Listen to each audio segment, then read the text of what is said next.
Bible വെളിപ്പെടുത്തുന്നതായ പുതിയ നിയമസഭ എന്നുള്ളതായ വിഷയം എത്രമാത്രം പ്രാധാന്യമേറിയതാണെന്ന് നമുക്ക് മനസ്സിലാക്കാൻ സാധിക്കും. ലോകത്തിൽ സഭകൾ എന്ന പേരിൽ പ്രവർത്തിക്കുന്നതായ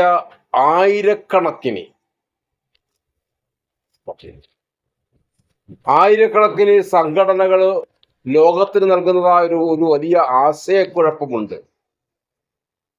ഒരേ ബൈബിൾ പ്രമാണമാക്കുന്നു എന്ന് അവകാശപ്പെടുന്ന, ഒരേ ക്രിസ്തുവിന്റെ കീഴിലാണെന്ന് അവകാശപ്പെടുന്നതായ, അതേസമയം തന്നെ വ്യത്യസ്തങ്ങളായ പേരുകളിൽ അറിയപ്പെടുന്നതായ, പരസ്പര വിരുദ്ധമായ ഉപദേശങ്ങൾ കൊണ്ടു നടക്കുന്നതായ, ഒന്നിനോടൊന്ന് ചേരാത്തതായ ആരാധനകളും പ്രവർത്തനങ്ങളിലൂടെ കടന്നു പോകുന്നതായ അനേക സംഘടനകൾ ലോകത്തുണ്ട്. അപ്പോൾ ഈ സംഘടനകൾ നൽകുന്നതായ ഒരു ആശയക്കുഴപ്പം വളരെ വലുതാണെന്നും കാണാൻ കഴിയും. ഏതാണ് കർത്താവിൻ്റെ യഥാർത്ഥ സഭ? അല്ലെങ്കിൽ എന്താണ് സത്യം? ക്രിസ്തീയ വിശ്വാസത്തോട് താല്പര്യമുള്ളവരെ പോലും ആശയക്കുഴപ്പത്തിലാക്കുന്നതായ വിഷയമാണ്. നമുക്കറിയാം, കള്ളനോട്ടുകൾ വ്യാപകമായിട്ട് പ്രചരിച്ചുകൊണ്ടിരിക്കുന്നതായ ഒരു സമൂഹത്തിൽ ശരിയായ നോട്ട് ഏതാണെന്ന് തിരിച്ചറിയാൻ കഴിയാതെ ആശയക്കുഴപ്പത്തിലാകുന്നതായ ഒരു അവസ്ഥ പോലെയാണിത്. ഇങ്ങനെ ഈ ആശയക്കുഴപ്പം നേരിടുന്നത് കൊണ്ട് തന്നെ കർത്താവിൻ്റെ സഭയെ, കർത്താവ് സ്ഥാപിച്ചതായ സഭയെ വ്യക്തമായി തിരിച്ചറിയേണ്ടതിൻ്റെ ആവശ്യകതയുണ്ട്.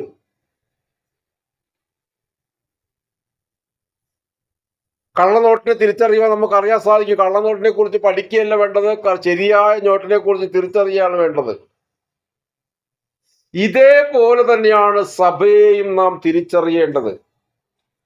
അത് നിലകൊള്ളുന്നത്, പ്രവർത്തിക്കുന്നത് വചനപ്രകാരമാണോ? ഇതാണ് നാം പരിശോധിക്കേണ്ടത്.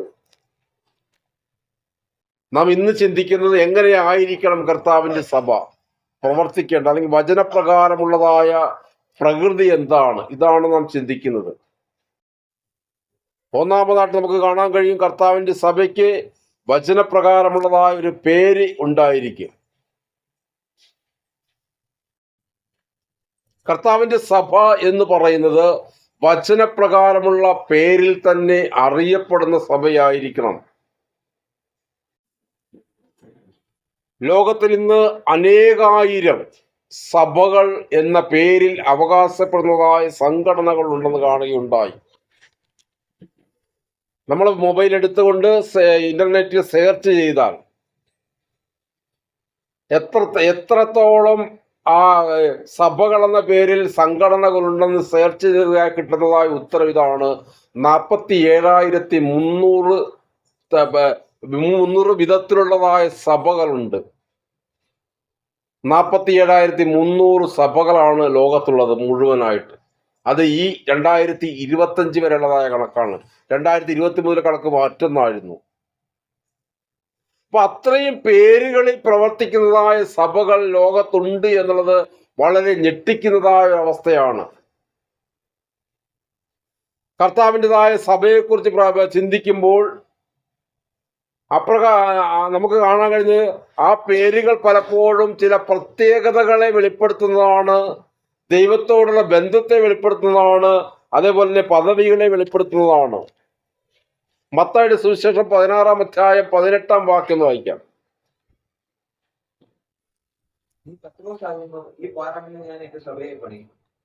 നോക്ക, ഞാൻ എൻ്റെ സഭയെ പണിയും, അല്ലെങ്കിൽ കർത്താവറാണ് എൻ്റെ സഭയാണ്. അപ്പോൾ സഭ കർത്താവിൻ്റെതാണ് എന്ന് വ്യക്തമായിട്ട് സൂചിപ്പിക്കുന്നതായ പദമാണ് എൻ്റെ സഭ, അല്ലെങ്കിൽ ദൈവികമായ ഉടമസ്ഥതയെ സൂചിപ്പിക്കുന്നതായ ഒന്നാണ്. 1 കൊരിന്ത്യർ 1-ാം അധ്യായം 1-ാം വാക്യം. അപ്പോസ്തലനായി വിളിക്കപ്പെട്ട പൗലോസും സഹോദരനായ സ്തോർത്തനസും ദൈവസഭ, അല്ലെങ്കിൽ ദൈവത്തോടുള്ളതായ ബന്ധത്തെ, അല്ലെങ്കിൽ ദൈവികമായ ഉടമസ്ഥതയെ, അല്ലെങ്കിൽ ദൈവം നൽകിയിരിക്കുന്നതായ പദവികളെയൊക്കെ സൂചിപ്പിക്കുകയാണ് ഈ വാക്ക്. റോമർ 14.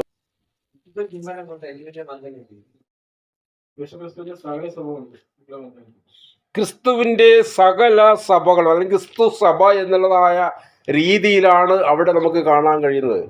ഗലാത്യർ 1:22 എന്ന് വായിക്കാം. അവിടെ ഒരു പ്രദേശത്ത് പ്രവർത്തിക്കുന്നതായ ഒന്നിലധികം സഭകളെ ഒരുമിച്ച് പറഞ്ഞുകൊണ്ട് ഇങ്ങനെ പറയുന്നത് ഗലാത്യ ലേഖനം 1:22. യഹൂദയിലെ ക്രിസ്തു സഭകൾക്കോ ഞാൻ മുഖപരിചയമില്ലാത്തവരായിരുന്നു. യഹൂദയിലെ ക്രിസ്തു സഭകൾക്കോ ഞാൻ യഹൂദ്യ എന്ന് പറയുന്നതായ സ്ഥലത്ത് അനേക ക്രിസ്തു സഭകളുണ്ട്, അനേക പ്രാദേശിക ഇടവകകളുണ്ട്. അവർക്ക് പൗലോസിനെ പരിചയമില്ലാത്തവനായിരുന്നു, അല്ലെങ്കിൽ പൗലോസിനെ അത്ര കണ്ട് പരിചയമില്ലാത്തതായ സഭകളായിരുന്നു ഗലാത്യയിൽ അല്ലെങ്കിൽ യഹൂദിലുള്ളതായ ക്രിസ്തു സഭകളെന്ന് കാണാൻ കഴിയും. 1 തിമോഥെയോസ് 3:15 സത്യത്തിന്റെ തൂണും അടിസ്ഥാനവുമായി ജീവനുള്ള ദൈവത്തിന്റെ സഭയാവുന്ന ദൈവാലയത്തിൽ നടക്കേണ്ടത് എങ്ങനെയെന്ന് നീ അറിയേണ്ടത്. വളരെ വളരെ വിശേഷങ്ങളാണ് അവിടെ സഭയ്ക്ക് കൊടുത്തിരിക്കുന്നത്. ജീവനുള്ള ദൈവത്തിന്റെ സഭയാകുന്ന ദേവാലയം. യഹൂദന്മാരുടെ മധ്യത്തിലാണ് ഇവിടെ ഈ ശുശ്രൂഷകളൊക്കെ നടക്കുന്നത്. അവർക്ക് ദേവാലയം എന്ന് പറയുന്നത് വളരെ പ്രാധാന്യമുള്ളതാണ്. അല്ലെങ്കിൽ ദേവാലയം ഒരു വിശുദ്ധ സ്ഥലമായിട്ടാണ് അവർ പരിഗണിക്കുന്നത്. അല്ലെങ്കിൽ അവരുടെയായ അഭിമാന വിഷയമാണ് ദേവാലയം എന്ന് പറയുന്നത്. പൗലോസ് അവിടെ കർത്താവിൻ്റെ സഭയെ സൂചിപ്പിക്കുകയാണ്. ദൈവത്തിൻ്റെ സഭയാകുന്ന ദേവാലയം അല്ലെങ്കിൽ ദേവാലയം എന്ന നിലയിൽ സൂചിപ്പിക്കുകയാണ്. അല്ലെങ്കിൽ ദൈവം വസിക്കുന്നതായ ഒരു സ്ഥലം എന്ന നിലയിൽ പൗലോസ് പരിചയപ്പെടുത്തുകയാണ് സഭയെ എന്ന് കാണാൻ കഴിയും. എബ്രായർ 12:23 സ്വർഗത്തിൽ പേരെഴുതിയിരിക്കുന്ന ആദ്യജാതന്മാരുടെ സഭയ്ക്കും എല്ലാവരുടെയും ദൈവമായ ന്യായാധിപതിക്ക് സിദ്ധന്മാരായ നീതിമാന്മാരുടെ ആത്മാക്കൾക്കും മതി. സ്വർഗത്തിൽ പേരെഴുതിയിരിക്കുന്ന ആദ്യജാതന്മാരുടെ സഭ അല്ലെങ്കിൽ അല്ലെങ്കിൽ ആത്മീയമായിട്ട് വീണ്ടും ജനിക്കപ്പെട്ടതായ ഒരു സമൂഹത്തെ പരാമർശിച്ചുകൊണ്ടാണ് എബ്രായ ലേഖന കർത്താവ് പറയുന്നത് ആദ്യജാതന്മാരുടെ സഭ അല്ലെങ്കിൽ വീണ്ടും ജനിക്കപ്പെട്ടവരുടേതായ സഭയെന്ന് കാണാൻ കഴിയും. ഇതെല്ലാം സഭയുടേതായ പ്രത്യേകതകളോ ബന്ധങ്ങളെയോ പദവികളെയൊക്കെ സൂചിപ്പിക്കുന്നതാണെങ്കിൽ പോലും ആദ്യമ നൂറ്റാണ്ടിൽ സഭകൾ പൊതുവെ അറിയപ്പെട്ടിരുന്നത് ആ പ്രാദേശികമായ പേരിനോട് ബന്ധപ്പെട്ടായിരുന്നു. ഗലാത്യർ 1:2 ഒന്ന് വായിക്കാം.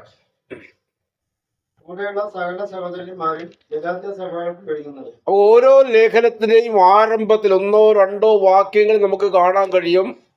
കൊരിന്ത്യ സഭ, ഗലാത്യ സഭ, ഫിലിപ്പ്യ സഭ അല്ലെങ്കിൽ കൊലോസ്യ സഭ, എഫെസോസ് സഭ എന്നൊക്കെ നമുക്ക് ഓരോ ലേഖനത്തിന്റെയും ആരംഭത്തിൽ കാണാൻ കഴിയും. അപ്പോൾ പ്രാദേശിക ഇടവകകളെല്ലാം അറിയപ്പെട്ടിരുന്നത് അതാത് സ്ഥലനാമങ്ങളോട് ബന്ധപ്പെട്ടതാണ്. മുഹമ്മയിലെ കർത്താവിൻ്റെ സഭ അല്ലെങ്കിൽ മുഹമ്മ ചർച്ച് ഓഫ് ക്രൈസ്റ്റ് എന്ന നിലയിൽ അറിയപ്പെടുന്നത് പോലെ തന്നെ രണ്ടാമത് നമുക്ക് കാണാൻ കഴിയുന്നത് കർത്താവിൻ്റെ സഭ സത്യത്തിലും ആത്മാവിലുമുള്ള ആരാധന ഉണ്ടായിരിക്കണം. കർത്താവിൻ്റെ സഭ സത്യത്തിലും ആത്മാവിലും ആരാധിക്കുന്ന സഭയാണ്. അല്ലെങ്കിൽ പുതിയ നിയമ പ്രകാരമുള്ള ആരാധന ഉണ്ടായിരിക്കണം.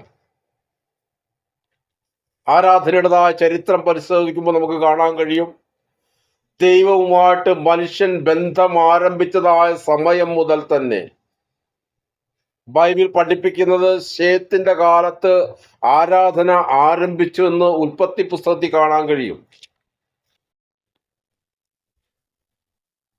അതിനു മുമ്പ് തന്നെ ആരാധന ഉണ്ട്. പക്ഷെ യഹോവയുടെ നാമത്തിൽ അല്ലെങ്കിൽ ആ ഒരു ക്രമീകൃതമായ ഒരു രൂപം കൈവരിച്ചത് ശേത്തിന്റെ കാലത്താണ്. ശേത്തിനൊരു മകൻ ജനിച്ചു, അവന് ഏനോശ് എന്ന് പേരിട്ടു. ആ കാലത്ത് യഹോവയുടെ നാമത്തിലുള്ള ആരാധന അല്ലെങ്കിൽ അതിനു മുമ്പേ ആരാധനയുണ്ടെന്ന് നമ്മൾ കാണുകയുണ്ടായി. കയീനും ഹാബേലും ദൈവത്തിന് അർപ്പിച്ചത് ആരാധനയായിരുന്നു. അത് ഉൽപ്പത്തി പുസ്തകത്തിൽ ഈ 4-ാം അധ്യായത്തിൽ നമുക്ക് കാണാൻ കഴിയും. അങ്ങനെ ആരാധന അല്ലെങ്കിൽ ആദത്തിന്റെ കാലം മുതൽ തന്നെ ആരാധന എന്നുള്ളതായ വിഷയം ഉണ്ടായിരുന്നു. ആദവും ഹവ്വയും ദൈവത്തെ ആരാധിച്ചതായിട്ട് കാണാൻ പറ്റില്ല എങ്കിൽ പോലും അവരുടെ മക്കളായ കയീനും ഹാബേലും ആരാധനയെക്കുറിച്ച് വ്യക്തമായ ഒരു ചിത്രം ഉണ്ടായിരുന്നെങ്കിൽ അവർ ദൈവത്തെ ആരാധിക്കുവാനായിട്ട് കടന്നു പോയിട്ടുണ്ടെങ്കിൽ അത് അവരുടെ മാതാപിതാക്കളിൽ നിന്ന് ലഭിച്ച അറിവായിരിക്കണം. അല്ലെങ്കിൽ ആദത്തിനും ഹവ്വയ്ക്കും അങ്ങനെയുള്ള ഒരു അറിവുണ്ടായിരുന്നു എന്നാണ് നമുക്കവിടെ കാണാൻ കഴിയുന്നത്. പിന്നീട് അബ്രഹാമിനെയും ഇസഹാക്കിനെയും യാക്കോബിനെയൊക്കെയും ദൈവം വിളിക്കുമ്പോൾ അവരുടെ എല്ലാം ജീവിതത്തിലൂടെ കടന്നുപോയപ്പോൾ അവർ ദൈവത്തെ ആരാധിച്ചിരുന്നവരാണെന്ന് കാണാൻ കഴിയും.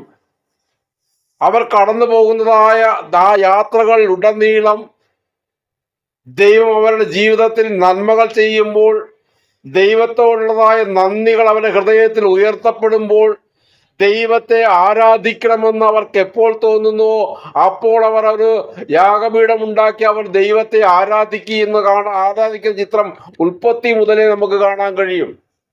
വ്യക്തിപരമായ നിലയിൽ ദൈവം ആരാധനയിൽ അവരെ പരിശീലിപ്പിച്ചതായിട്ട് കാണാൻ കഴിയും.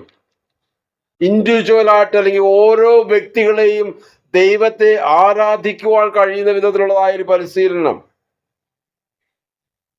അങ്ങനെ ഓരോ കാലഘട്ടങ്ങളിലും ദൈവം തന്നെ ജനത്തെ പരിശീലിപ്പിക്കുകയാണ് ആരാധന എന്നുള്ളതായ വിഷയത്തിൽ.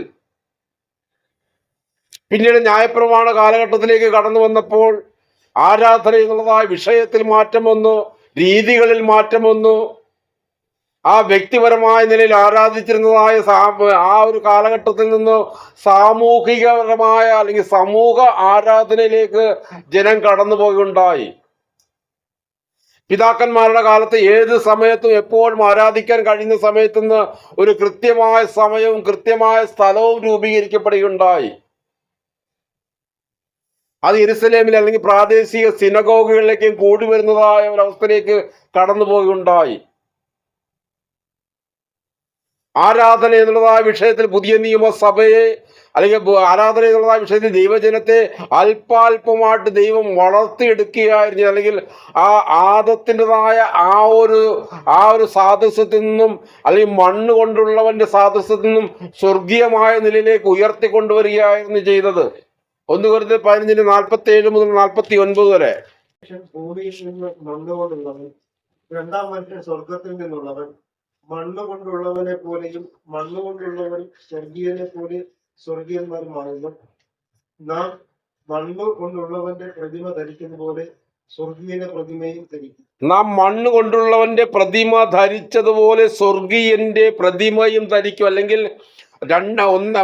ഒന്നാം മനുഷ്യൻ ഭൂമിയിൽ നിന്ന് മണ്ണ് കൊണ്ടുള്ളവൻ, രണ്ടാം മനുഷ്യൻ സ്വർഗത്തിൽ നിന്നുള്ളവൻ. മണ്ണ് കൊണ്ടുള്ളവരെ പോലെ മണ്ണ് കൊണ്ടുള്ളവരും സ്വർഗീയരെ പോലെ സ്വർഗീയവരും ആകുന്നു. അല്ലെങ്കിൽ ആ സ്വർഗീയമായ നിലയിലേക്ക് മനുഷ്യനെ പടിപടിയായിട്ട് അല്ലെങ്കിൽ മണ്ണിൽ നിന്ന് തിരഞ്ഞെടുത്തതായ മനുഷ്യനെ പടിപടിയായിട്ട് സ്വർഗീയമായി ഉയർത്തുന്നതായ പ്രക്രിയയാണ് പിതാക്കന്മാരുടെ കാലഘട്ടം, ന്യായപ്രമാണ കാലഘട്ടം, പുതിയ നിയമ കാലഘട്ടം. ഈ പുതിയ നിയമ കാലഘട്ടത്തിലേക്ക് വരുമ്പോൾ അതിന്റെ പൂർത്തീകരണം നടക്കുകയാണ്. പുതിയ നിയമ കാലഘട്ടത്തിലേക്ക് വരുമ്പോൾ ദൈവം ആവശ്യപ്പെടുന്നത് സത്യത്തിലും ആത്മാവിലും ആരാധിക്കുന്നതായ എന്നായിരിക്കും. യോഹന്നാന്റെ സുവിശേഷം 4-ാം അധ്യായം 23-24.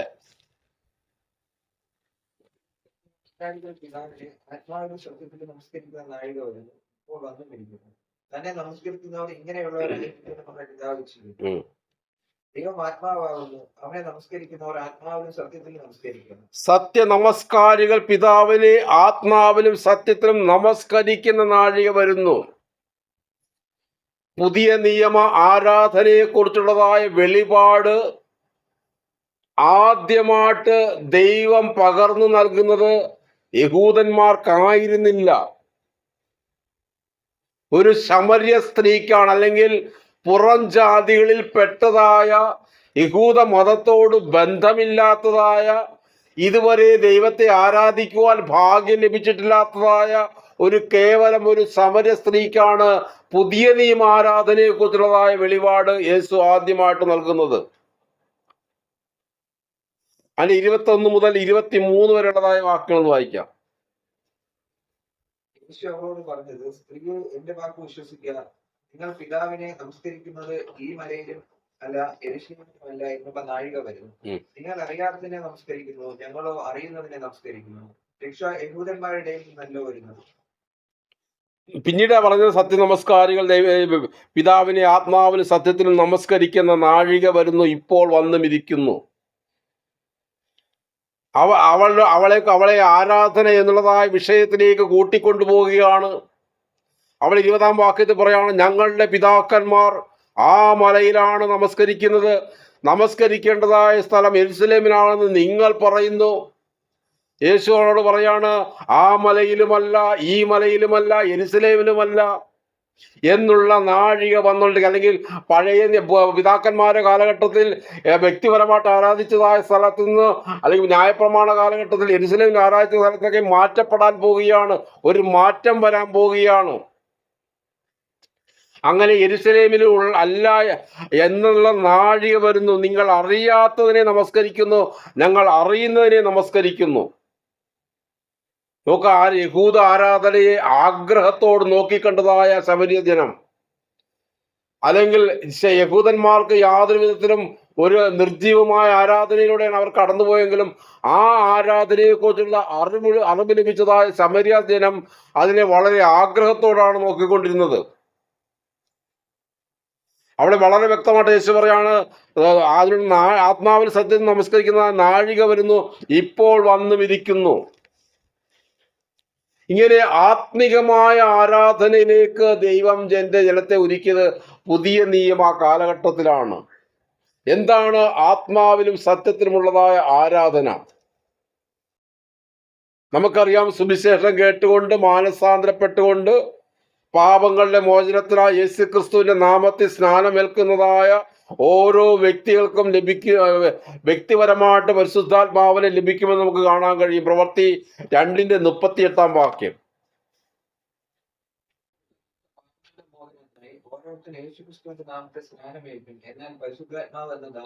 നോക്ക, ഓരോരുത്തരും യേശു ക്രിസ്തുവിന്റെ നാമത്തിൽ സ്നാനമേൽപ്പിൻ, എന്നാൽ പരിശുദ്ധാത്മാവ് എന്ന ദാനം ലഭിക്കും. അല്ലെങ്കിൽ ദൈവത്തിന്റെ ആത്മാവ് ലഭിക്കുന്നത് സ്നാനമേൽക്കുമ്പോഴാണ്, അല്ലെങ്കിൽ ദൈവത്തിന്റെ വചനം അനുസരിക്കുമ്പോഴാണ്. ഇങ്ങനെ സ്നാനമേറ്റതായ ആ ഒരു വിഭാഗം മനുഷ്യരാണ് ആദ്യമായി ദൈവത്തെ പുതിയ നിയമ പ്രകാരമുള്ള സത്യത്തിലും ആത്മാവിലുമുള്ള ആരാധന അർപ്പിച്ചത്. പ്രവൃത്തി 2:41-42. അവന്റെ വാക്ക് കൈക്കൊണ്ടവർ സ്നാനമേറ്റ് അന്ന് 3000-ഓളം പേർ അവരോട് ചേർന്നു.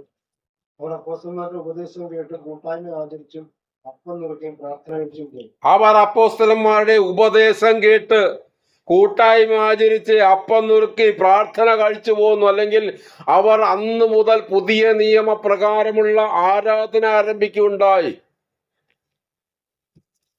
പഴയ നിയമ ആരാധനയിൽ നിന്നും വ്യത്യസ്തമായിട്ട് അന്ന് വരെ ശനിയാഴ്ച ആരാധിച്ചിരുന്നതായ ജനം ഇതാ വിശുദ്ധ ദിവസമായ ഞായറാഴ്ചയിലേക്ക് തങ്ങളുടെ ആരാധന മാറ്റുകയുണ്ടായി. യോഹന്നാൻ 17:17 വരുമ്പോൾ സത്യം എന്താണെന്ന് കാണാൻ കഴിയും. സത്യത്തിലുള്ള ആരാധനയെ മനസ്സിലാക്കുമ്പോൾ സത്യം എന്താണെന്ന് കാണാൻ കഴിയും. യോഹന്നാൻ 17:17.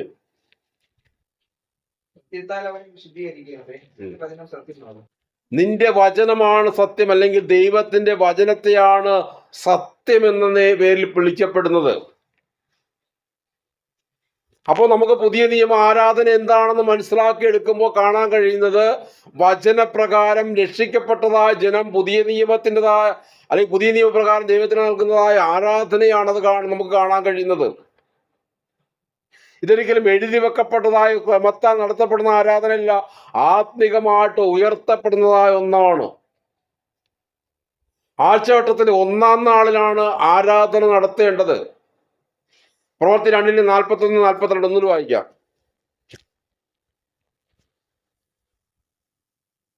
അവന്റെ വാക്ക് കൈക്കൊണ്ടുള്ള സ്നാനമേറ്റ് അന്ന് 3000-ഓളം പേർ അവരോട് ചേർന്നു. അവർ അപ്പോസ്തലന്മാരുടെ ഉപദേശം കേട്ട് കൂട്ടായ്മ ആചരിച്ച് അപ്പം നുറുക്കി പ്രാർത്ഥന കഴിച്ചും കഴിഞ്ഞു. വളരെ വ്യക്തമായിട്ട് ഈ 3000-ഓളം ആൾക്കാരിൽ ഒരാൾ പോലും യഹൂദനല്ലാത്ത വ്യക്തി ഇല്ലായിരുന്നു. എല്ലാ മനുഷ്യരും തലേ അല്ലെങ്കിൽ അതിന്റെ തലേ ദിവസം ഇന്ന് പെന്തക്കോസ്ത് നാൾ ഞായറാഴ്ചയാണ്. അതിന്റെ തലേ ദിവസം ദൈവത്തെ അല്ലെങ്കിൽ അവരുടേതായ നിയമപ്രകാരം ആരാധിച്ചിരുന്നവരാണ്. എന്നാൽ കർത്താവിൻ്റെതായ പുതിയ നിയമപ്രകാരമുള്ളതായ ആരാധന അവർ ഞായറാഴ്ച അല്ലെങ്കിൽ ആഴ്ചവട്ടത്തിന്റെ 1-ാം ദിവസത്തിൽ തന്നെ നടത്തിയതായിട്ട് കാണാൻ കഴിയും. 20-ാം അധ്യായം 7-ാം വാക്യം പ്രവൃത്തി. ആഴ്ചവട്ടത്തിന്റെ 3-ാം ദിവസത്തിൽ രാജവട്ടത്തിന്റെ വായിച്ചു. പൗലോസ് പിറ്റേന്നാൾ പുറപ്പെടുവാൻ ഭാവിച്ചതുകൊണ്ട് അവരോട് സംഭാഷിച്ച് പാതിര വരെയും പ്രസംഗിപ്പിക്കും. ആഴ്ചവട്ടത്തിന്റെ 1-ാം ദിവസത്തിൽ ഞങ്ങൾ അപ്പം നുറുക്കുവാൻ കൂടി വന്നപ്പോൾ, അപ്പോൾ ആദ്യ നൂറ്റാണ്ടിൽ സഭ പ്രാദേശികമായിട്ട് ഓരോ സ്ഥലങ്ങളിലും കൂടി വരുന്നത്, ആരാധനയ്ക്കായിട്ട് കൂടി വന്നിരുന്നത് ആഴ്ചവട്ടത്തിന്റെ 1-ാം നാളിൽ ആണെന്ന് കാണാൻ കഴിയും. അപ്പം നുറുക്കൽ ആരാധനയുടെ ഭാഗമായിട്ട് നടത്തിയിരുന്നതായിട്ട് ഓരോ പരിശീലനങ്ങൾ നമുക്ക് കാണാൻ കഴിയും. അപ്പോൾ ഇവിടെ നമുക്ക് വ്യക്തമായിട്ട് കാണാൻ കഴിയുന്നത് ആഴ്ചവട്ടത്തിന്റെ 1-ാം നാളിൽ. മറ്റൊരു ഭാഗത്ത് പ്രവർത്തന പുസ്തകം കാണാൻ കഴിയും, അവർ ആ ഞായറാഴ്ച വരുന്നത് വരെ കാത്തിരുന്നതായിട്ട് കാണാൻ കഴിയും. ഒരു സ്ഥലത്ത് എത്തിയപ്പോൾ വെളിപാട് പുസ്തകം 1-9-10 വാക്യങ്ങൾ. നിങ്ങളുടെ സഹോദരനും യേശുവിന്റെ കഷ്ടതയിലും രാജ്യത്തിലും സഹിഷ്ണുതയിലും കൂട്ടാളിയുമായ യോഹന്നാൻ എന്ന ഞാൻ ദൈവവചനവും യേശുവിന്റെ സാക്ഷ്യവും നിമിത്തം പത്മോസ് എന്ന ദ്വീപിലായിരുന്നു. കർത്തൃ ദിവസത്തിൽ ഞാൻ ആത്മവിവശനായി. യോഹന്നാനെ സംബന്ധിച്ച് സുവിശേഷം അറിയിച്ചു എന്നുള്ളതായ കാരണത്താൽ, അല്ലെങ്കിൽ ക്രിസ്ത്യാനിയാണ് എന്നുള്ളതായ ഒറ്റ കാരണത്താൽ പത്മോസ് എന്ന് പറഞ്ഞതായ ഏകാന്ത ദ്വീപിലേക്ക്, തടവിലേക്ക്, അല്ലെങ്കിൽ ഏകാന്ത തടവിലേക്ക് അയക്കപ്പെടുകയുണ്ടായി.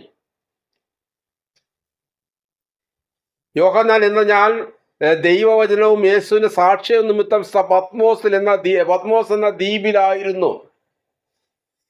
കർത്തൃ ദിവസത്തിൽ ഞാൻ ആത്മവിവശനായി. താൻ തലയാഴ്ച വരെ ദൈവത്തെ ആരാധിച്ചു കൊണ്ട് നടന്നതായ ആഴ്ചവട്ടത്തിന്റെ 1-ാം ദിവസത്തിൽ വന്നപ്പോൾ താൻ തികച്ചും ഏകാഗിയായിട്ട് കഴിയുകയാണ്. അവിടെ തനിക്കൊരു കൂട്ടായ്മ ലഭ്യമാകുന്നില്ല, ദൈവജനത്തോട് ആരാധിക്കുവാൻ കഴിയുന്നില്ല, ദൈവത്തെ സത്യത്തിലും ആത്മാവിലും കൂട്ടമായിട്ട് ആരാധിക്കുന്നതായ അവസ്ഥയിലേക്ക് വരാൻ സാധിക്കില്ല. തൻ്റെ ഹൃദയത്തിന് ഏറ്റവും ഭാരമുള്ളതായ സമയമായിട്ട് അത് മാറി. താൻ കർത്തൃ ദിവസത്തിൽ ആത്മവിവശനായി, അല്ലെങ്കിൽ ആ ഒരു പ്രയാസത്തിലൂടെ കടന്നു പോകുകയുണ്ടായി. വളരെ വ്യക്തമായിട്ട് പുതിയ നിയമത്തിൽ അനേക തെളിവുകളുണ്ട്. ആഴ്ചവട്ടത്തിന് 1-ാം നാളിലാണ് കർത്താവിന് സഭ ആത്മാവിന് സത്യത്തിലുള്ളതായ ആരാധന നടത്തിയിരുന്നതായിട്ട് കാണാൻ കഴിയുന്നത്. 3-ാമത്തെ പോയിന്റായിട്ട് നമുക്ക് കാണാൻ കഴിയുന്നത് കർത്താവിന്റെ സഭ പുതിയ നിയമ ഉപദേശം മുറുകെ പിടിക്കുന്നവരായിരിക്കണം. കർത്താവിന്റെ സഭ പുതിയ നിയമ ഉപദേശം മുറുകെ പിടിക്കുന്നവരായിരിക്കണം. പുതിയ നിയമസഭയെ എങ്ങനെ തിരിച്ചറിയാമെന്നാണ് നാം ചിന്തിച്ചു കൊണ്ടിരിക്കുന്നത്. ഏറ്റവും പ്രകടമായ ഒരു തെളിവാണ്, പുതിയ നിയമസഭയുടെ പ്രകടമായ ഒരു തെളിവാണ്, അല്ലെങ്കിൽ കർത്താവ് സ്ഥാപിച്ച സഭ എന്നുള്ളതായ തെളിവാണ്, ആ സഭ എപ്പോഴും ബൈബിൾ പ്രകാരം പ്രവർത്തിക്കുന്നതായ സഭയായിരിക്കും, അല്ലെങ്കിൽ പുതിയ നിയമ ഉപദേശം അനുസരിച്ച് പ്രവർത്തിക്കുന്ന സഭയായിരിക്കും. ഇന്ന് 1-ാം നൂറ്റാണ്ടിൽ ഉണ്ടായിരുന്നതായ സഭകൾ, അല്ലെങ്കിൽ പ്രാദേശിക ഇടവകരാട്ടെ, അല്ലെങ്കിൽ അവിടെയുള്ള എല്ലാ സഭകളെയും കൂട്ടിയാലും ഇന്ന് കാണുന്നതായ സഭകളെന്ന് വളരെ വളരെ വ്യത്യസ്തമായിരുന്നു. അന്നുണ്ടായിരുന്നതായ പ്രാദേശിക ഇടവകൾ ഒന്നും തന്നെ ഇന്ന് കാണുന്ന പോലെ 100 കണക്കിന് വ്യത്യസ്തങ്ങളായ ഉപദേശങ്ങൾ വെച്ചുകൊണ്ടിരിക്കുന്നതായ, ആരാധന രീതികൾ വെച്ചുകൊണ്ടിരിക്കുന്നതായ, പ്രത്യാശയുള്ളതായ, അല്ലെങ്കിൽ വ്യത്യസ്തങ്ങളായ രീതിയിൽ പ്രവർത്തിക്കുന്നതായ ഒന്നായിരുന്നില്ല. ഒരേ രീതിയിൽ പ്രവർത്തിക്കുന്ന, ഒരേ ഉപദേശം മുറുകെ പിടിക്കുന്നതായ ഒന്നായിരുന്നു. 1 Corinthians 1-10 വാക്യം. എല്ലാവരും ഒന്ന് തന്നെ സംസാരിക്കുകയും നിങ്ങളുടെ ഇടയിൽ ഭിന്നത ഭാവിക്കാതെ ഏക മനസ്സിലും ഏക അഭിപ്രായത്തിൽ യോജിച്ചിരിക്കുകയും വേണം. ഞാൻ നിങ്ങളെ നമ്മുടെ കർത്താവായ യേശുക്രിസ്തുവിന്റെ നാമം ചൊല്ലി പ്രബോധിപ്പിക്കും. നിങ്ങളെല്ലാവരും ഒന്ന് തന്നെ സംസാരിക്കുകയും നിങ്ങളുടെ ഇടയിൽ ഭിന്നത ഭാവിക്കാതെ ഏക മനസ്സിലും ഏക അഭിപ്രായത്തിലും യോജിച്ചിരിക്കണം എന്നും ഞാൻ നിങ്ങളെ നമ്മുടെ കർത്താവായ യേശുക്രിസ്തുവിന്റെ നാമം ചൊല്ലി പ്രബോധിപ്പിക്കുന്നു. പൗലോസ് അവിടെ അവരുടെ ഇടയിൽ ഭിന്നത അല്ലെങ്കിൽ പരസ്പരം യോജിക്കാൻ കഴിയാത്തതായ, അല്ലെങ്കിൽ എപ്പോ കണ്ടാലും വഴക്ക് പിടിക്കുന്നതായ, പരസ്പരം കണ്ടാൽ മിണ്ടാത്തതായ ഒരു അവസ്ഥയെക്കുറിച്ചല്ല അവിടെ പറയുന്നത്. അഭിപ്രായപരമായ വ്യത്യാസങ്ങളെക്കുറിച്ച് അല്ല അവിടെ പറയുന്നത്. ഉപദേശപരമായ ഐക്യതയെക്കുറിച്ചാണ്. ഉപദേശപരമായ ഐക്യത ഇല്ലാത്തിടത്ത് ഒരിക്കലും, അല്ലെങ്കിൽ ഉപദേശപരമായ ഐക്യതയാണ് അവിടെ വളരെ പ്രധാനമായിട്ട് കാണാൻ കഴിയുന്നത്. സഹോദരന്മാരെ, നിങ്ങൾ എല്ലാവരും ഒന്ന് തന്നെ സംസാരിക്കുകയും നിങ്ങളുടെ ഇടയിൽ ഭിന്നത ഭാവിക്കാതെ ഏക മനസ്സിലും ഏക അഭിപ്രായത്തിലും യോജിച്ചിരിക്കുകയും വേണം. ഉപദേശപരമായ ഐക്യത ഇല്ലെങ്കിൽ ഈ യോജിപ്പുണ്ടാകില്ല. പരസ്പരം അഭിപ്രായങ്ങൾ ഒന്നായിരിക്കാൻ കഴിയില്ല.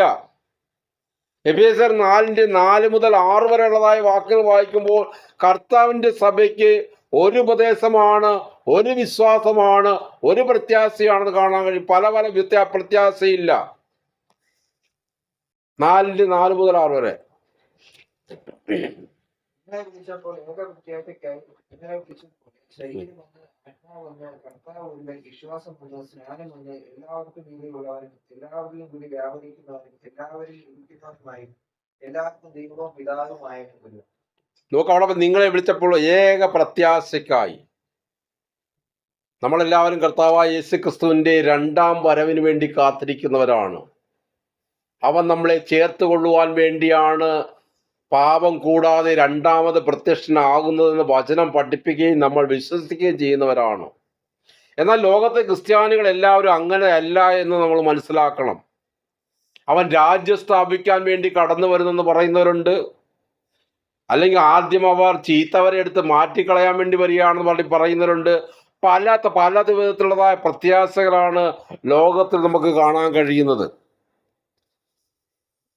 അതേപോലെ നമുക്ക് കാണാൻ കഴിയുന്നത് ശരീരം ഒന്ന്, ആത്മാവൊന്ന്.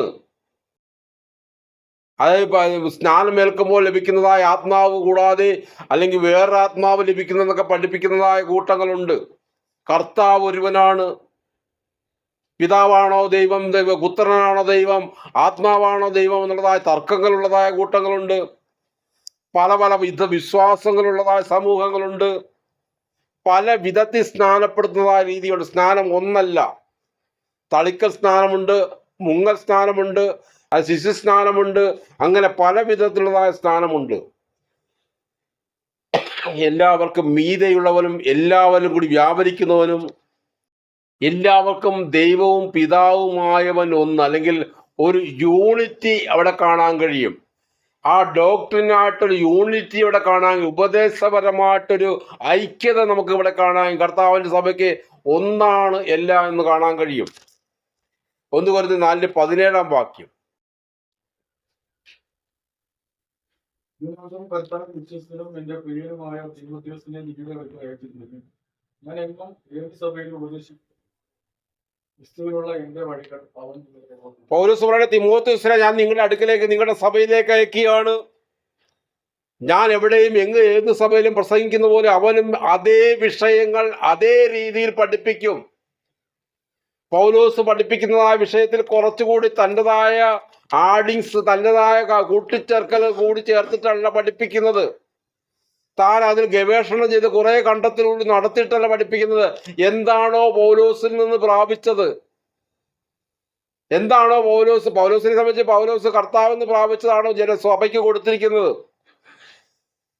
അവിടെ പറയാണ്, അന്ന് ഏത് സഭയിലും എവിടെയും ഒന്ന് തന്നെയാണ് പ്രസംഗിച്ചിരുന്നത്, മാറ്റമില്ല.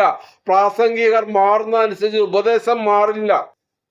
വ്യത്യസ്തങ്ങളായ ഓരോരുത്തരുടെയും ഇഷ്ടത്തിനനുസരിച്ചുള്ള ഉപദേശങ്ങൾ. കർത്താവിന്റെ ആദിമ നൂറ്റാണ്ടിലെ സഭയിൽ അങ്ങനെയല്ലായിരുന്നു ഉണ്ടായിരുന്നത്. 7:17. എന്നാൽ ഓരോരുത്തരും കർത്താവ് വിഭാഗിച്ചു കൊടുത്തതുപോലെയും ഓരോരുത്തരെ ദൈവം വിളിച്ചതുപോലെയും അവനവൻ നടക്കട്ടെ. ഇങ്ങനെയാകുന്നു ഞാൻ സകല സഭയിലും ആജ്ഞാപിക്കുന്നത്. 7:17 നമ്മൾ വായിച്ചു കേട്ടത്. ഓരോരുത്തരെ കർത്താവ് വിഭാഗിച്ചു കൊടുത്തതുപോലെയും ഓരോരുത്തരെ ദൈവം വിളിച്ച പോലെയും അവൻ നടക്കട്ടെ.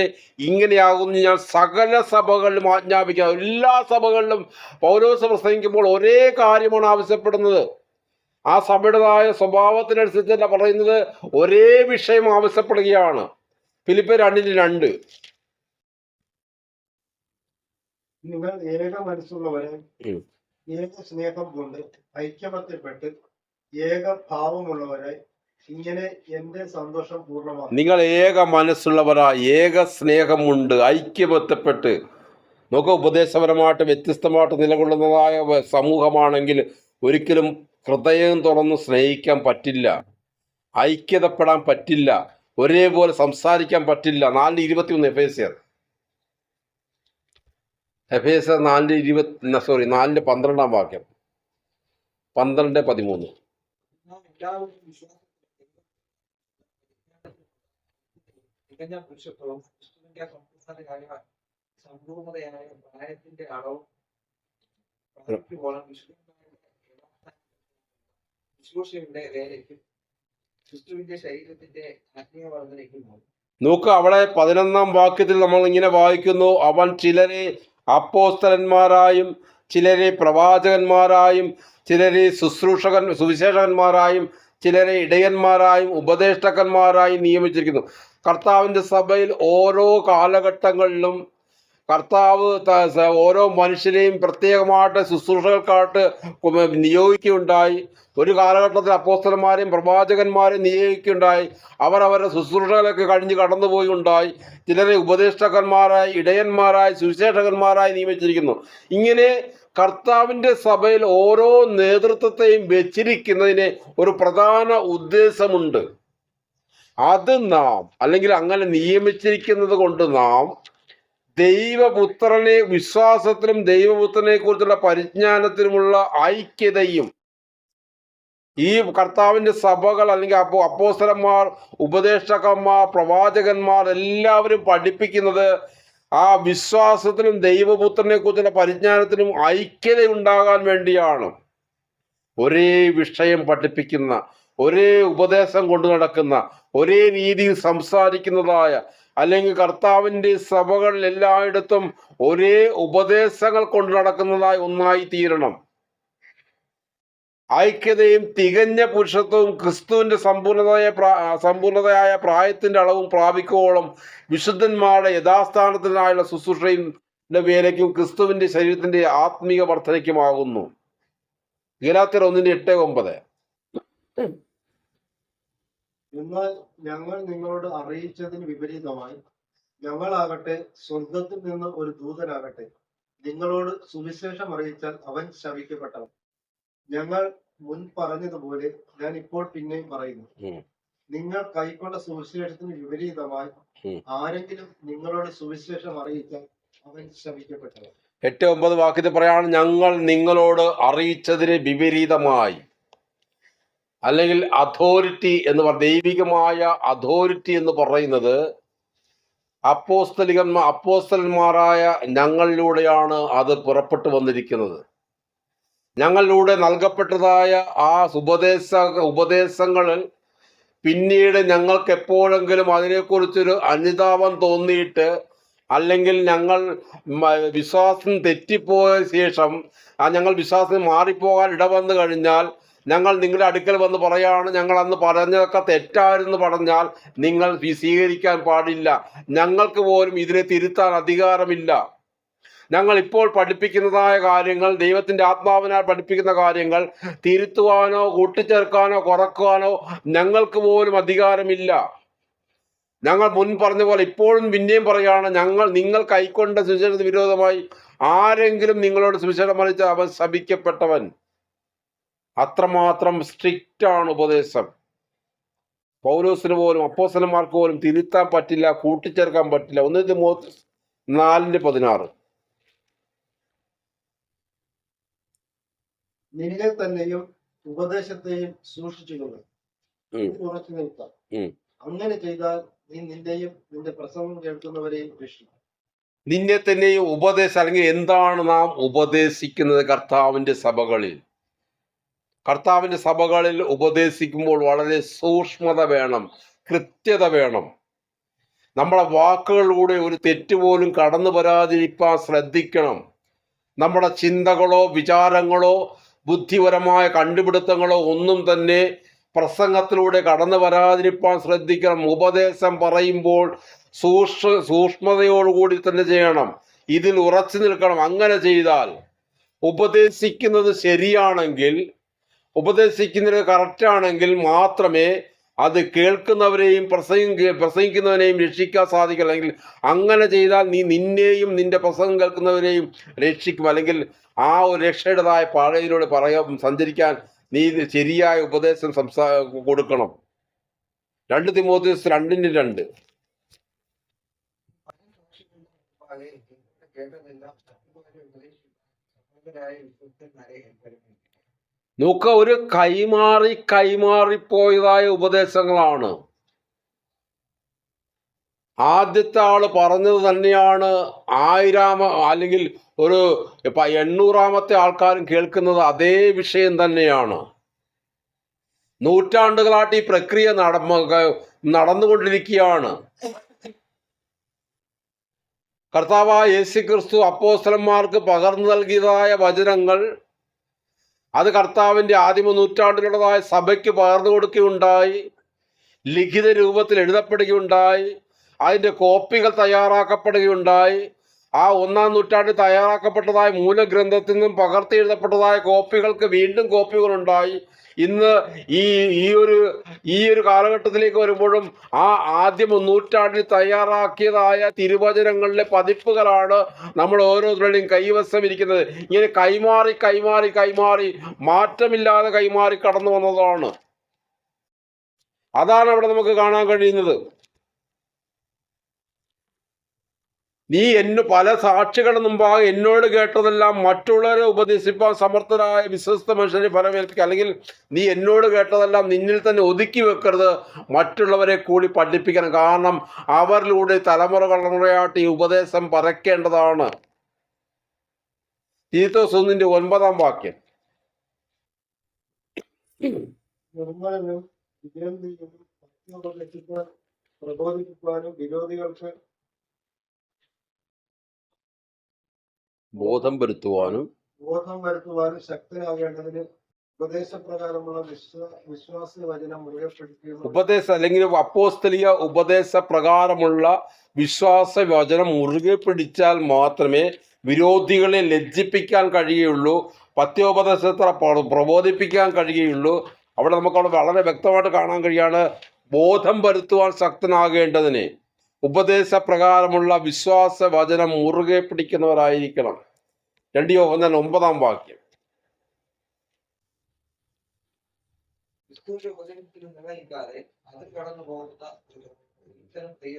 ക്രിസ്തുവിന്റെ ഉപദേശത്തിന് നിലനിൽക്കാതെ അതിര് കടന്നു പോകുന്ന, കർത്താവിന്റെ ഉപദേശം അജ്ഞാതമായി ചിതറപ്പെട്ട് കിടക്കുന്നതായ ഒന്നല്ല, വ്യക്തമായി വെളിവോടുകൂടി പുതിയ നിയമത്തിൽ എഴുതപ്പെട്ടതായ ഒന്നാണ്.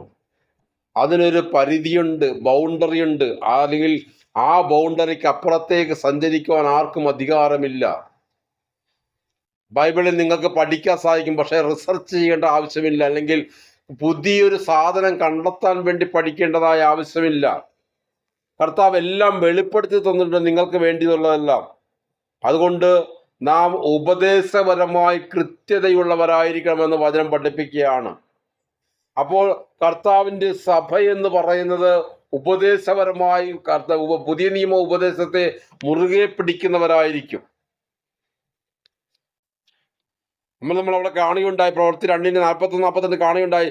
പെന്തക്കോസ്ത് നാളിൽ സ്നാനമേറ്റതായി 3000-ഓളം പേർ ആദ്യത്തെ പ്രവൃത്തി പറയുന്നത് അവർ അപ്പോസ്തലന്മാരുടെ ഉപദേശം കേട്ടു എന്നാണ് കാണാൻ കഴിയുന്നത്. കർത്താവിൻ്റെ സഭ എന്ന് പറയുന്നത് ഉപദേശപ്രകാരം പ്രവർത്തിക്കുകയും ഉപദേശം അനുസരിച്ച് ജീവിക്കുകയും ചെയ്യുന്നവരാണ്, അല്ലെങ്കിൽ മുറുകെ പിടിക്കുകയും ചെയ്യുന്നവരാണ്. 2 തിമോഥെയോസ് 3:14 മുതൽ 17 വരെ. ഇന്നവരോട് പഠിച്ചു എന്ന് ഓർക്കുക, ക്രിസ്തുയേശുവിലുള്ള വിശ്വാസത്താൽ നിന്നെ രക്ഷിക്കും ജ്ഞാനിയാക്കുവാൻ മതിയായ ദൈവത്തെ അറിയുകയും ചെയ്യുന്നതുകൊണ്ട് പഠിച്ച് നിശ്ചയം പ്രാപിച്ചു നിലനിൽക്കാം. എല്ലാ ദൈവത്തിനും ദൈവശ്വാസിയുമാകിയാൽ ദൈവത്തിന്റെ മനുഷ്യൻ സകല സൽപ്രവർത്തിക്കും ഭാഗമാകും അംഗീകരണത്തിനും നീതിയുടെ അഭ്യാസത്തിനും ഉപയോഗപ്പെടുന്നതാണ്. തിമോത്തിയോസിനോട് പറയാണ്, നീയോ ഇന്നവരോട് പഠിച്ചു എന്ന് ഓർക്കുകയും, കാരണം അവനെ സംബന്ധിച്ച് അവൻ്റെ അമ്മയും വല്യമ്മയൊക്കെയും ഒരു അല്ലെങ്കിൽ ഉപദേശത്തിൽ അവരെ വളർത്തിയെടുത്തതായ ഒരു പശ്ചാത്തലമുണ്ട്. അവനെ ചെറിയ പ്രായം മുതൽ തന്നെ, അല്ലെങ്കിൽ അവൻ സിനഗോഗുകളിൽ പോയി പഠിച്ചതല്ലാതെ അവൻ്റെ ഭവനത്തിൽ നിന്നുകൊണ്ട് തന്നെ അവനെ പരിശീലിപ്പിക്കുവാൻ, വചനത്തിൽ പഠിപ്പിക്കുവാൻ അമ്മയും വല്യമ്മയൊക്കെ കഴിഞ്ഞതായിട്ട് നമുക്ക് കാണാൻ കഴിയും. അങ്ങനെ ഒരു വലിയൊരു ആത്മീക പശ്ചാത്തലം തിമോത്തിയോസിനുണ്ട്. തിമോത്തിയോസ് ചെറിയ പ്രായം മുതൽ തന്നെ വചനം പഠിക്കുന്നവനാണ്. പക്ഷെ പൗലോസ് ദൈവികമായ വെളിച്ചം ലഭിച്ച ശേഷം പൗലോസ് തിരിച്ചറിയാണ്ട്, ഞാൻ ആത്മീകമായിട്ട് പഴയ നിയമത്തിലൂടെ കടന്നുപോയി പഠിച്ചതായ സകല കാര്യങ്ങളും നിന്നെ രക്ഷയ്ക്ക്, ക്രിസ്തുയേശുവിലുള്ള വിശ്വാസത്താൽ നിന്നെ രക്ഷയ്ക്ക് ജ്ഞാനിയാക്കുവാൻ മതിയായ തിരുവെഴുത്തുകളാണ്. ഒരു യഹൂദൻ ഒരിക്കലും വെളിപ്പെട്ട് വരില്ല, തെളിഞ്ഞു വരത്തില്ല ആ കാര്യം. ഇതെല്ലാം യേശുവിലേക്കാണ് എന്നെ കൊണ്ടെത്തിക്കുന്നത്, രക്ഷകനിലേക്ക് കൊണ്ടുവരികയാണ്. അല്ലെങ്കിൽ വാഗ്ദാനം ചെയ്യപ്പെട്ടതായ മെസ്സിയയിലേക്കാണ് എന്നെ കൊണ്ടുപോകുന്നതെന്ന് മനസ്സിലാക്കുവാൻ അവർക്ക് ആർക്കും കഴിയില്ല. നമുക്ക് അവിടെ പറയുന്ന ഇങ്ങനെ തിരുവെഴുത്തുകളെ നീ ബാല്യം മുതൽ അറിയുകയും ചെയ്യുന്നത് കൊണ്ട്, നീ പോയ വഴി ശരിയാണ്, നീ പഠിച്ച കാര്യങ്ങൾ ശരിയാണ്, നീ ഇപ്പോൾ പോകുന്ന റൂട്ട് റെഡിയാണ്. അതുകൊണ്ട് നീ എന്ത് ചെയ്യണം? നീ പഠിച്ചും നിശ്ചയം പ്രാപിച്ചു നിലനിൽക്കണം. നീ ഇതുപോലെ തന്നെ ഉറച്ചു നിൽക്കണം. കാരണം എല്ലാ തിരുവെഴുത്തും, പഴയ നിയമമാട്ടെ പുതിയ നിയമമാട്ടെ, എല്ലാ തിരുവെഴുത്തും ദൈവസ്വാസ്ഥ്യമാണ്. ദൈവത്തിന്റെ മനുഷ്യൻ സകല സൽപ്രവൃത്തിക്കും വക പ്രാപിച്ച് തികഞ്ഞവനാകേണ്ടതിന് അവിടെ എല്ലാ ഉപദേശത്തിനും ശാസനത്തിനും ഗുണീകരണത്തിനും നീതിയഭ്യാസത്തിനും പ്രയോജനമുള്ളതാണ്. എല്ലാത്തിനും വക പ്രാപിക്കുവാൻ ഇതിനകത്തുണ്ട്. സകല സൽപ്രവൃത്തിയിലേക്ക് നയിക്കുവാനുള്ള കാര്യങ്ങൾ ഇതിനകത്തുണ്ട്. തികഞ്ഞവനാക്കാൻ സഹായിക്കുന്നതുകൊണ്ട് ഉപദേശത്തിന് മതിയായതാണ്, ശാസനത്തിന് മതിയായതാണ്, ഗുണീകരണത്തിന് മതിയായതാണ്. ഇത് നാം വിചാരിക്കുന്നത് പോലെയല്ല. നമ്മെ വളർത്തിയെടുക്കുന്നതായ ആ വളർച്ച വളരെ വലുതായിരിക്കും.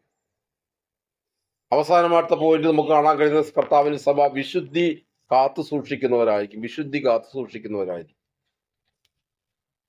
സഭ എന്നുള്ളതായ വാക്കിന്റെ മൂലഗ്രന്ഥത്തെ പറഞ്ഞിരിക്കുന്നതായ വാക്കാണ് എക്ലേഷ്യ. ഇതിന്റെ അർത്ഥം വിളിച്ച് വേർതിരിക്കപ്പെട്ടതായ സമൂഹം എന്നാണ്. ലോകത്തിൻ്റെതായ മാലിന്യങ്ങളിൽ നിന്നും, ലോകത്തിൻ്റെതായ അഴുക്കുകളിൽ നിന്നും, ചിന്താഗതികളിൽ നിന്നൊക്കെയും കർത്താവിന് വേണ്ടി വിളിച്ച് വേർതിരിക്കപ്പെട്ടതായ ഒരു സമൂഹം. കർത്താവ് തൻ്റെ സഭയെ ശുദ്ധീകരിച്ചുകൊണ്ടാണ് നേടിയെടുത്തത്. എഫേസ്യർ 5:25 മുതൽ 27 വരെ 2-3 വാക്യങ്ങൾ പെട്ടെന്ന് വായിച്ചു കടന്നു പോവാം. എഫേസ്യർ 5:25 മുതൽ 27. ഭർത്താക്കന്മാരെ, ക്രിസ്തു സഭയെ സ്നേഹിച്ചതുപോലെ നിങ്ങളുടെ ഭാര്യമാരെ സ്നേഹിക്കും.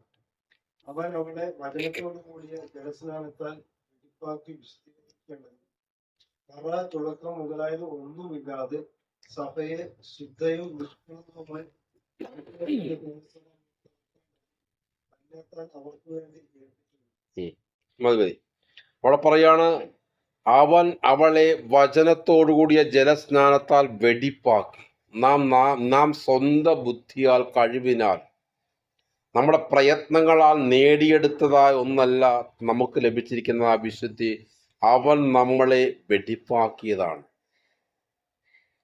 വചനത്തോടുകൂടിയ ജലസ്നാനത്താൽ വെടിപ്പാക്കി വിശുദ്ധീകരിക്കേണ്ടതിനും കറ, ചുളുക്കം മുതലായ ഒന്നുമില്ലാതെ, കുറ്റം പറയാൻ ഒന്നുമില്ലാതെ വണ്ണം സഭയെ ശുദ്ധവും നിഷ്കളങ്കവുമായി തനിക്ക് തന്നെ തേജസ്സോട് മുൻനിർത്തേണ്ടതിനും തന്നെത്താൻ അവൾക്ക് വേണ്ടി ഏൽപ്പിച്ചു കൊടുത്തു. ഇങ്ങനെയാണ് കർത്താവ് തൻ്റെ സഭയെ വിശുദ്ധീകരിച്ചിരിക്കുന്നത്. പത്രോസിന്റെ ലേഖനത്തിലേക്ക് വരുമ്പോൾ 1 പത്രോസ് 1-ാം അധ്യായം, ഈ എക്ലേഷ്യ എന്ന് പറഞ്ഞതായ പ്രവചനത്തിന് ആ ഒരു വാക്കിൻ്റെതായ ഒരു വ്യാപ്തി അവിടെ കാണാൻ കഴിയും. 1 പത്രോസ് 1:1-2 വാക്യങ്ങൾ.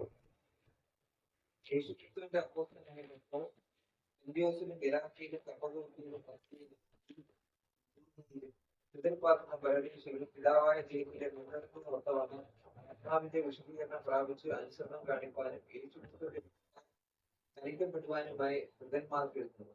ചിതറിപ്പാർക്കുന്നതായ പരദേശികളും പിതാവായ ദൈവത്തിൻ്റെ മുന്നറിവിനൊത്തവണ്ണം ആത്മാവിൻ്റെ വിശുദ്ധീകരണം പ്രാപിച്ച് അനുസരണം കാണിപ്പാനും യേശുക്രിസ്തുവിൻ്റെ രക്തത്താൽ തളിക്കപ്പെടുവാനുമായി വൃതന്മാരുമായവർക്ക് എഴുതുന്നത്.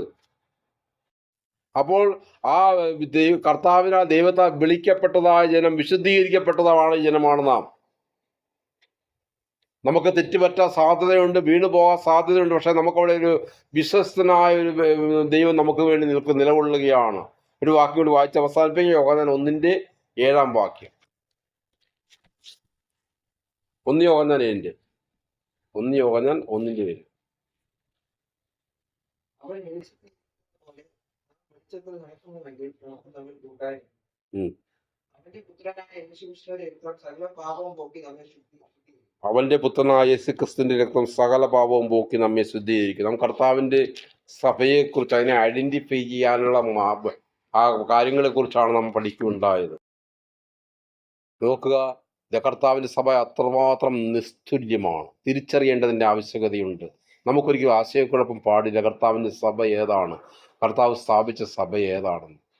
ദൈവമായ കർത്താവ് നമ്മെ സഹായിക്കട്ടെ. കേട്ടതായ സന്ദേശത്തെ ഓർക്കാം, പ്രാർത്ഥിക്കാം.